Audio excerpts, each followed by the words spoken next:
Maybe they don't show up on infrared at all. Xenomorph attacks are swift and merciless, be it from the shadows or after it uncoils in front of you. But what happens when the alien doesn't kill you and instead takes you as a host, plunging you into a nightmarish realm of captivity? The end goal is to expose you to an ovomorph, where you'll be infested via facehugger with the next generation of alien.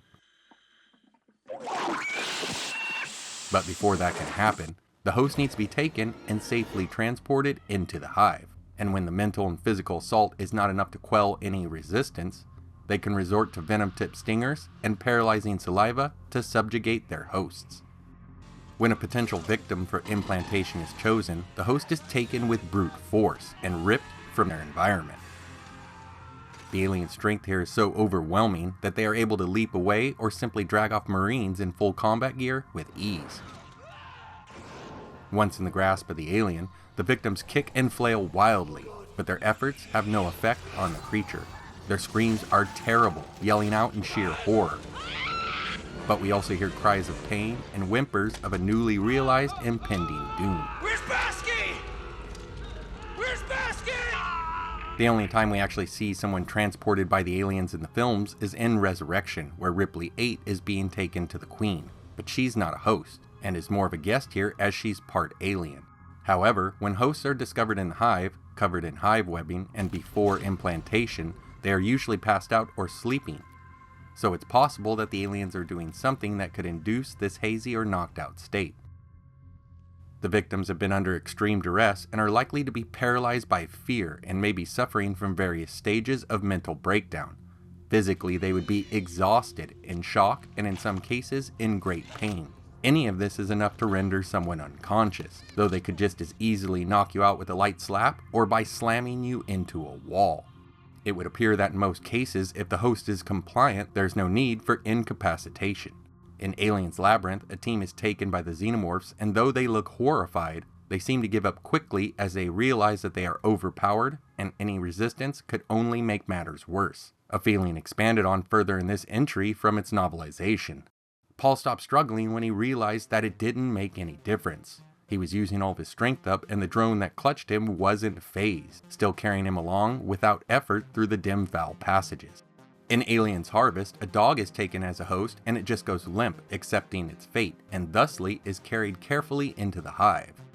And in Alien's Berserker, now called Frenzy, Weyland-Yutani team members would give themselves up willingly to be taken as hosts by the aliens.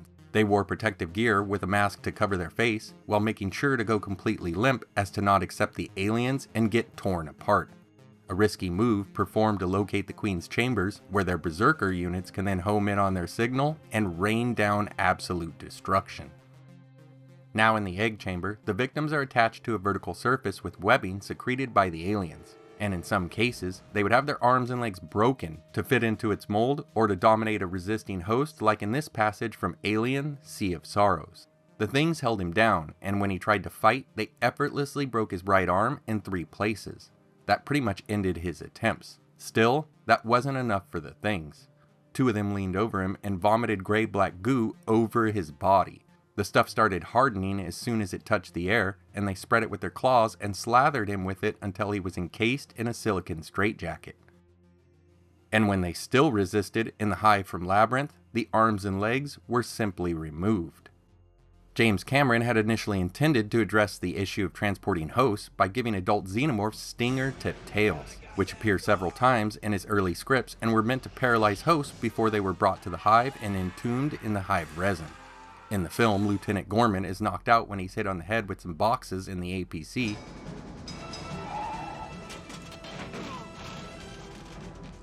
But in the scripts, and in Alan Dean Foster's novelization, he's stung by an alien.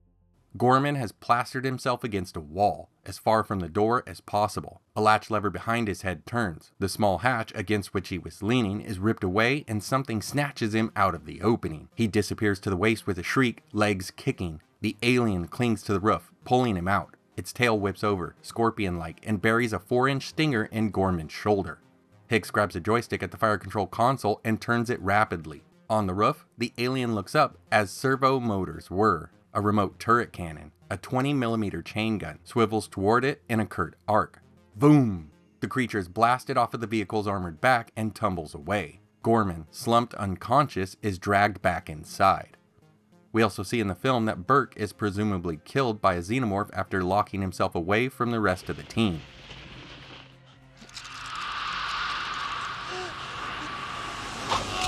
In the first draft, the alien reaches out to Burke, and we hear the bullwhip crack of a tail stinger striking as we cut away. Later in the script, and in a deleted scene, Ripley finds Burke when searching for Newt, all webbed up, and she leaves him with a grenade to do himself in.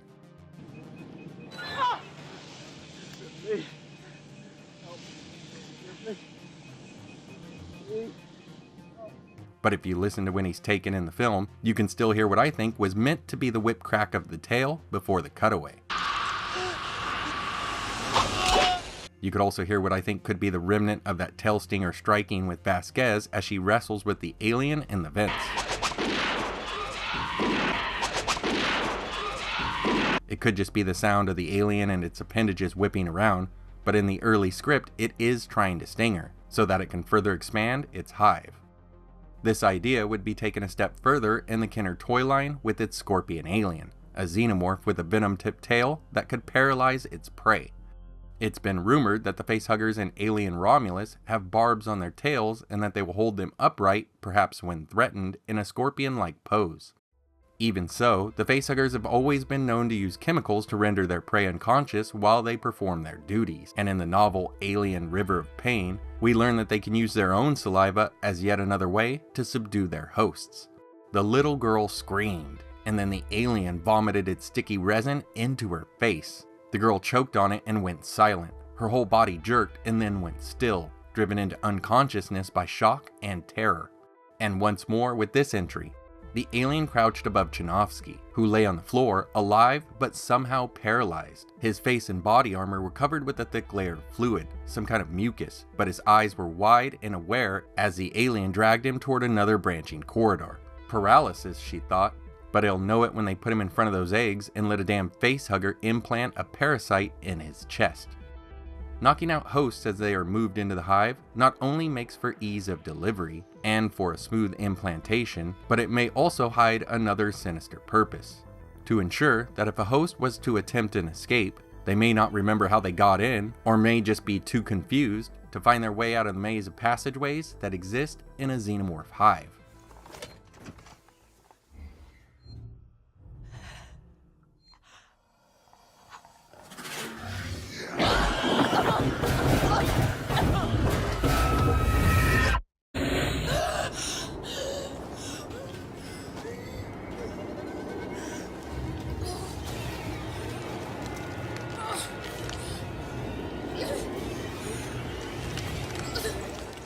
To learn more about the ovomorphs or the facehuggers contained within them, try out one of these videos. Otherwise, thanks for watching, and I hope to see you next time.